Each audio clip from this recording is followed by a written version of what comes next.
بسم اللہ الرحمن الرحیم۔ السلام علیکم ورحمۃ اللہ وبرکاتہ۔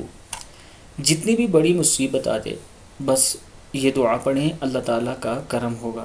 شیخ جمال الدین یونس رحمہ اللہ فرماتے ہیں، اگر کسی شخص کو سخت مصیبت درپیش ہو جس سے رہائی نظر نہ آتی ہو تو اس کو چاہیے کہ ایک کاغذ پر لکھے بسم اللہ الرحمن الرحیم ولا حول ولا قوت الا باللہ العلی العظیم، بسم اللہ المالک الحق المبین، من العبد الذلیل الی المولا الجلیل، مسنی الضر وانت ارحم الراحمین۔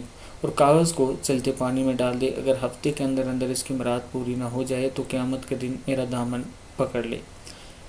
یعنی یہ عمل بہت اچھا ہے اور ایک شیخ صاحب نے بتایا ہے، اگر آپ اس پر عمل کرتے ہیں تو اللہ تعالیٰ کرم فرمائے گا، اور اس میں کوئی ایسی بات بھی نہیں جس میں شرک ہو یا کوئی ایسی بات ہو، آپ یہ عمل کر سکتے ہیں۔ السلام علیکم ورحمۃ اللہ وبرکاتہ۔